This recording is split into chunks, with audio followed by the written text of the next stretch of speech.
Amigos, regresamos, ya estamos listos para dar inicio a nuestra primera entrevista de la mañana. Hoy vamos a hablar acerca del TEA, vamos a conocer cuáles son los signos, los síntomas del trastorno del espectro autista. Por supuesto, para desarrollar este tema hoy nos acompaña una excelente profesional, ella es la doctora Gladys Ramírez. ¿Cómo estás, Gladysita?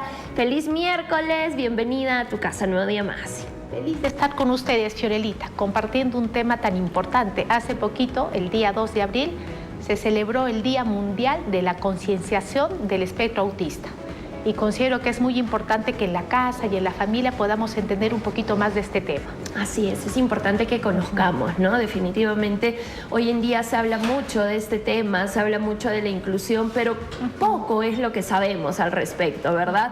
Tenemos ahí pues el trastorno del espectro autista, el TEA, el autismo, pero a profundidad se sabe muy poco, Gladysita, acerca de este tema. Exacto. Voy a poder ahora describir un poquito de qué hablamos cuando hablamos del trastorno del espectro autista. Se le denomina trastorno del espectro autista, espectro, porque es importante que recordemos que dentro de este diagnóstico hay diferentes tipos, diferentes niveles, diferente severidad de un cuadro autista. Ningún niño, Fiorella, con otro niño van a tener un cuadro similar. Cada cerebrito, cada persona va a presentar un espectro autista completamente diferente. Por eso hablamos de un espectro. Podemos tener niveles de autismo, el autismo clásico, que son autismos cuyo nivel de funcionalidad no es tan alto, y también tenemos algunas variedades de un espectro de alto funcionamiento, es decir, de aquellos pequeñitos que tienen capacidades un poquito más por encima de la media, un poquito mejores. Y algo bien importante, Fiorella, es que recordemos que el trastorno del espectro autista pertenece a los cuadros del neurodesarrollo, es decir, es un cerebro neurodivergente.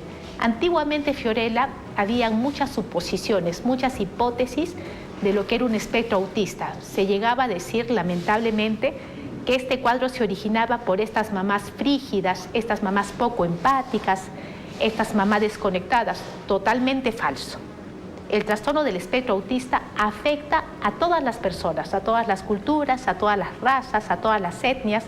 No tiene nada que ver por el estilo de crianza de una madre, de un padre, no tiene nada que ver por un estilo educativo. El cuadro del espectro autista es por un tema cerebral, es un trastorno del neurodesarrollo. Es un cerebrito que nace con estas características. Miren, qué importante es que nosotros reconozcamos eso, que vayamos rompiendo, ¿no? Falsas creencias, mitos que hay en relación a ello, y sobre todo trabajar en las diferentes etapas, mi querida Gladys, ¿no? Desde la aceptación, cómo nosotros poder reconocer, pues, de que nuestro pequeño, nuestra pequeña tal vez tenga el TEA, cómo es que se va presentando, a qué edad se va presentando. Eso también es importante saber y reconocer que no todos son iguales, ¿no? Ni todos van a presentar los mismos señales, los mismos signos, sino que cada uno es un mundo muy alterno. Exacto. Como decimos, este es un cuadro que tiene un origen cerebral, es un cuadro del neurodesarrollo. Y definitivamente, ¿no? Lo ideal sería que lo podamos detectar lo antes posible, tanto los papás, tanto los médicos, pero es un cuadro que va tomando diferente tiempo, ¿no?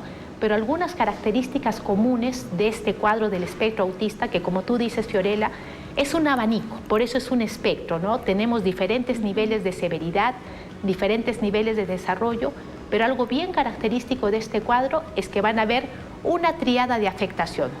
La número 1 es la afectación en la comunicación. Son personas que, si bien pueden llegar a desarrollar el lenguaje, son personas que les cuesta el diálogo social, les cuesta establecer una interacción social.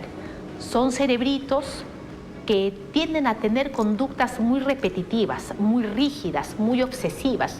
Son cerebritos de muchas rutinas, con poca flexibilidad mental, que les gusta de alguna manera mantener las rutinas. Les cuesta emocionalmente, Fiorella, poder salir de esas rutinas, poder entender otro tipo de interacciones. Y son cerebritos que también tienen una alta sensibilidad a nivel sensorial. Hay diferentes patrones, ¿no? Tenemos número 1 lo que es la comunicación social. Nos cuesta como personas que padecemos el trastorno del espectro autista, nos cuesta la reciprocidad social. No es que yo no me quiera juntar con un niño, no es que no me interese amigos, tener amigos, definitivamente me cuesta esta interacción, me cuesta poder entender, me cuesta poder encajar en este diálogo social. Número 2, son cerebritos con rutinas muy rígidas, con rutinas muy repetitivas, muy obsesivas.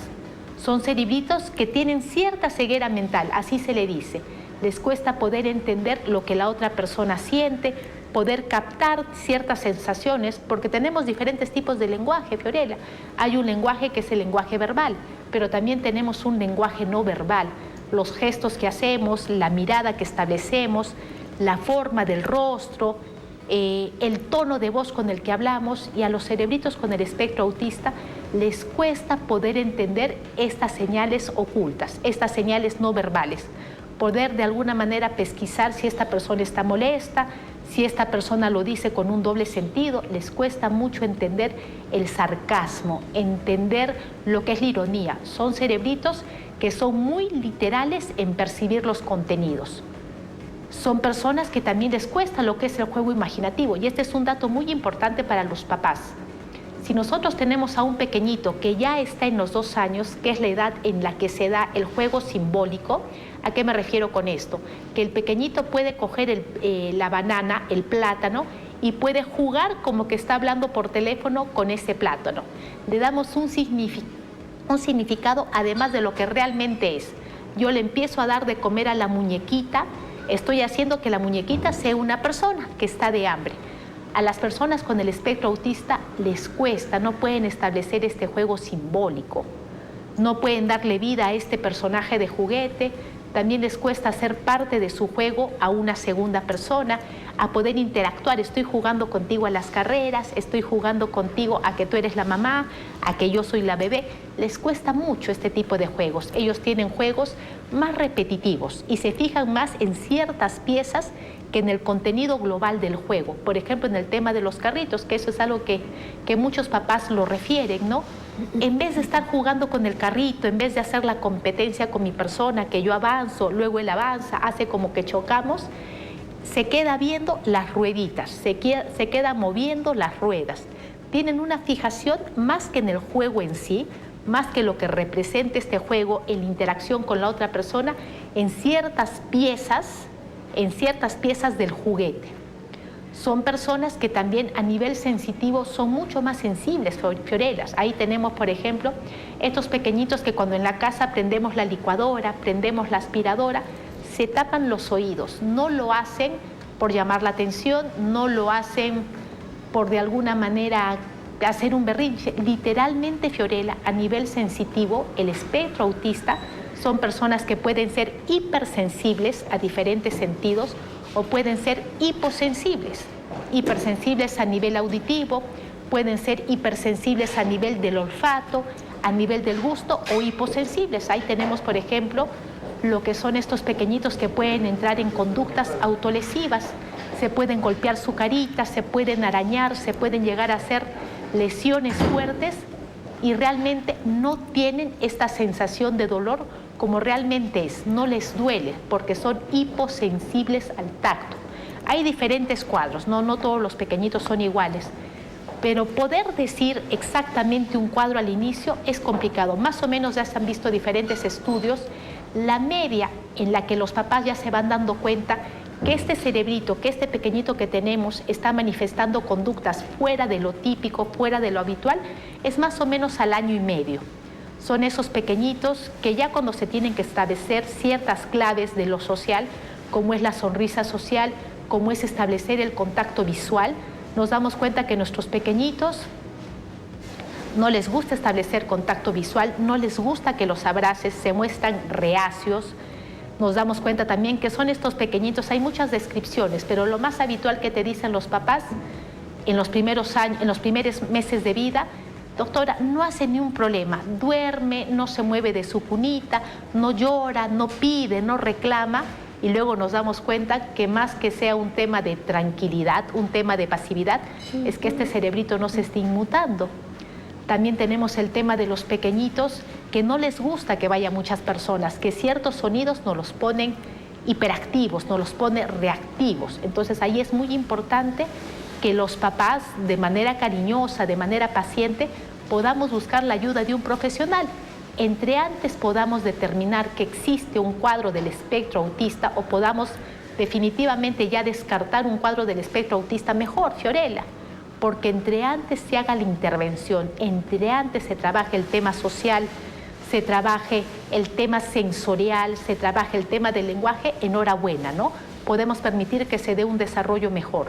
Exacto, tenemos que tomar conciencia en ello, ¿verdad? Que trabajemos a temprana edad. Muchas veces esperamos que pase el tiempo porque creemos que es normal, de que a medida que pase el tiempo va a ir adaptándose a los otros niños, tal vez a otro tipo de conductas, pero al contrario, ¿no? Todo esto se va complicando en la edad ya escolar, en el jardín de infantes, en la primaria. ¿Cómo se va desencadenando este tema para papás que de repente no han concientizado, no han llevado a que vean a sus pequeños, no tienen ya de por sí el diagnóstico?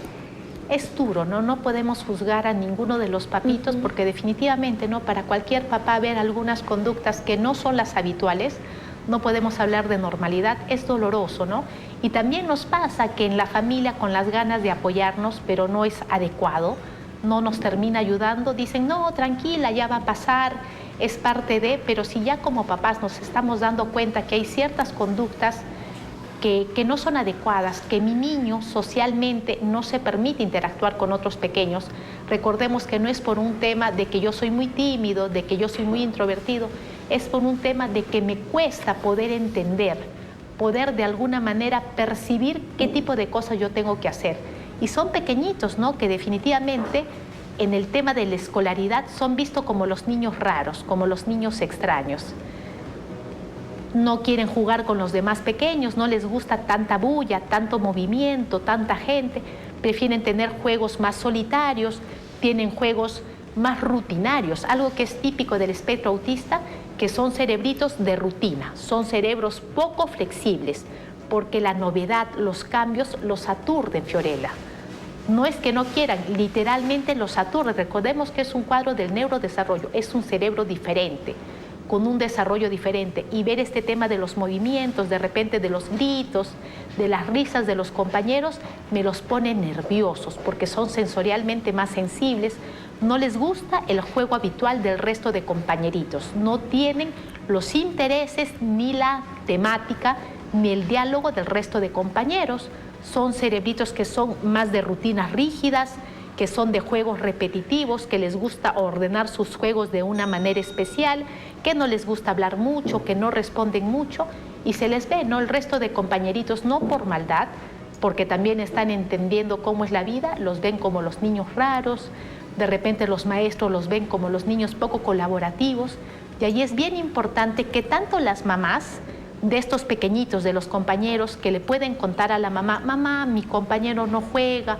no le gusta tal cosa, y tanto los maestros al ver a este niño que se aísla, que le cuesta expresar y entender ciertas claves sociales, le puedan avisar amorosamente a la familia, para que la familia busque el apoyo de la manera más inmediata.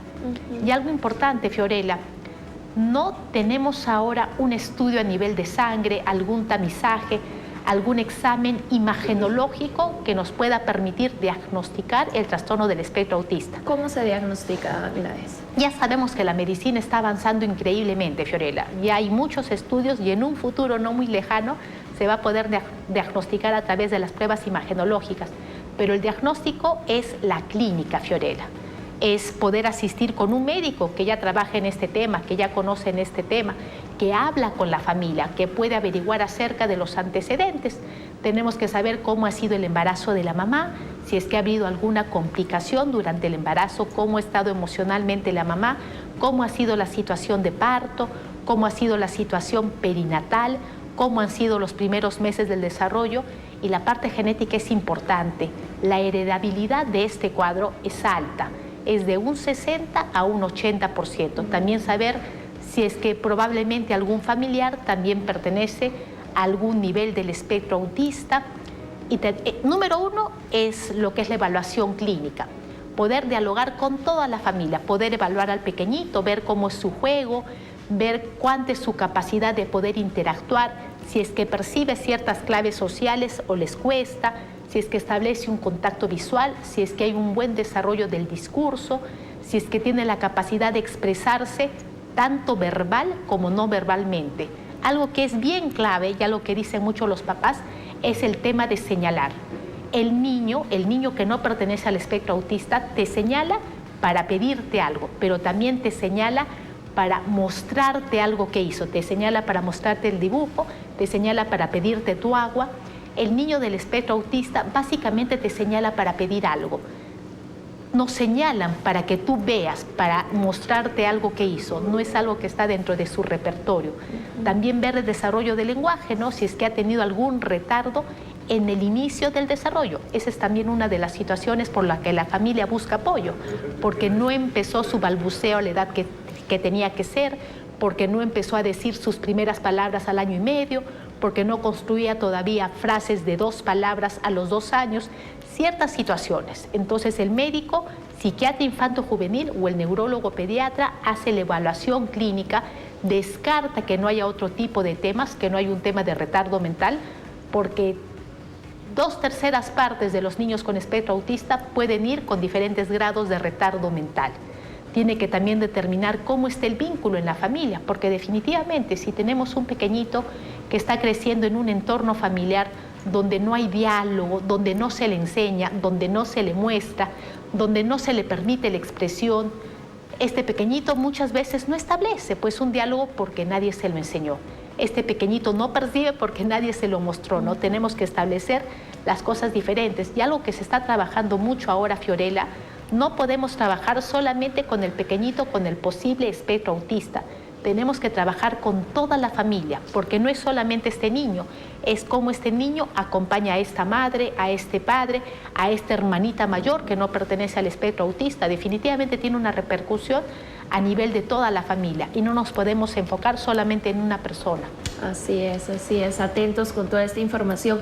¿Querías compartir con nosotros un texto, Gladys? Sí, quería leerles un texto maravilloso escrito por un psicólogo español, ya hace bastante tiempo, pero bueno, continúa haciendo algo maravilloso.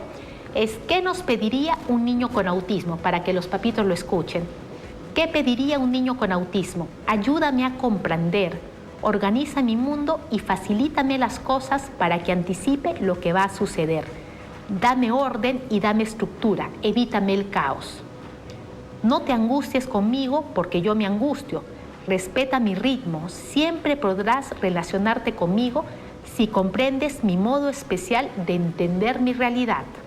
No te deprimas, lo normal es que yo avance y me desarrolle cada vez más. No me hables demasiado ni demasiado deprisa. Las palabras son aire que no pesa para ti, pero pueden ser una carga muy pesada para mí. Muchas veces no son la mejor manera de relacionarte conmigo. Como otros niños, como otros adultos, necesito compartir el placer y me gusta hacer las cosas bien, aunque no siempre lo consiga. Hazme saber de algún modo cuando he hecho las cosas bien y ayúdame a hacerlas sin fallos. Cuando tenga demasiados fallos, me sucede lo que te pasa a ti. Me irrito y termino por negarme a hacer las cosas. Necesito más orden del que tú necesitas. Que el medio que me rodea sea más predecible de lo que tú quieres. Tenemos que negociar mis rituales. Me resulta difícil comprender el sentido de muchas de las cosas que me piden que haga. Ayúdame a entenderlo. No permitas que me aburra o permanezca inactivo. No me invadas excesivamente. Respeta las distancias que necesito, pero sin dejarme solo. Lo que hago no es en contra tuyo. No estoy tratando de hacerte daño, dado que tengo un problema de intenciones. No me atribuyas malas intenciones. Mi desarrollo no es absurdo, aunque no sea fácil de entender. Tiene su propia lógica y muchas de las conductas que llamáis alteradas son formas de enfrentar el mundo desde mi especial forma de ser y percibir. Haz un esfuerzo por comprenderme. Las otras personas sois demasiado complicadas. Mi mundo no es complejo y cerrado, sino simple. Aunque te parezca extraño lo que te digo, mi mundo es tan abierto, tan sin tapujos ni mentiras, tan ingenuamente expuesto a los demás que resulta difícil penetrar en él. No vivo en una fortaleza vacía, sino en una llanura tan abierta que puede parecer inaccesible. Tengo muchas menos complicaciones que las personas que consideras normales. No me pidas siempre las mismas cosas ni me exijas las mismas rutinas. No tienes que hacerte tú autista para ayudarme. El autista soy yo, no tú.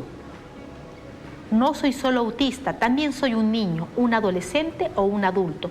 Comparto muchas cosas de los niños, adolescentes o adultos a los que llamas normales.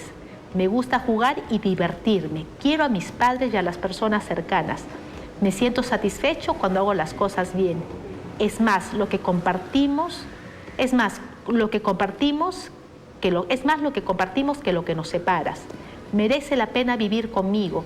Puedo darte tantas satisfacciones como otras personas, aunque no sean las mismas. Puede llegar un momento en tu vida en que yo, tu niño autista, sea la mayor y mejor compañía que tengas. No me ataques químicamente. Si te han dicho que tengo que tomar muchas medicaciones, procura que sea un especialista quien me las indique. Ni mis padres ni yo tenemos la culpa de lo que me pasa.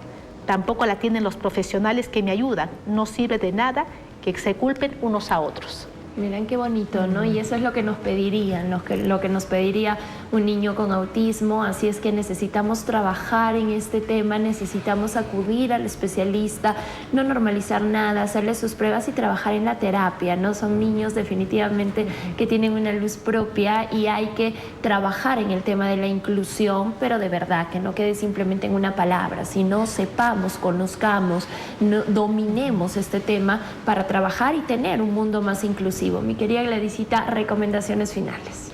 Papito, si nos estamos dando cuenta que nuestro pequeñito está demorando en el desarrollo del lenguaje o nos damos cuenta que nuestro pequeñito le cuesta cuando una persona quiere cargarlo, le cuesta establecer un contacto visual, lo vemos muy callado, muy pasivo o muy irritable, busquemos ayuda, papitos.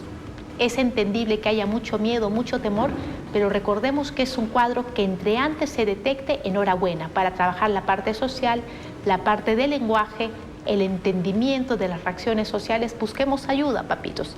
Y recordemos que el apoyo no va a ser solo para este pequeñito con este posible espectro autista. Tenemos que seguir trabajando como familia para fortalecernos todos. Así es un trabajo en conjunto. Y precisamente si tú tienes alguna duda, deseas alguna consulta profesional, Gladysita, ¿cómo podemos contactarte? Que me envíen por favor un mensajito a mi número de WhatsApp 9877 87695. Perfecto, ya lo saben, un mensajito de WhatsApp. A veces la doctora está con pacientes, no puede contestar las llamadas, pero al ver su mensajito va a retornarla, por supuesto. Gladysita, un tema hermoso, podríamos hablar todo el día de este tema, así es que es importante que dominemos, que conozcamos, que abramos nuestra mente y sobre todo que trabajemos desde el corazón. Gladysita, que tengas un lindo día. Gracias, igualmente para todos en casa, cariños. Gracias por acompañarnos, estuvo con nosotros la doctora Gladys Ramírez, psicóloga psiquiatra infanto-juvenil, y nos trajo este interesante tema. Así es que a tomar concientización también. Nos vamos a la pausa comercial, volvemos con más para ti aquí en Nuevo Día Magazine. No te muevas.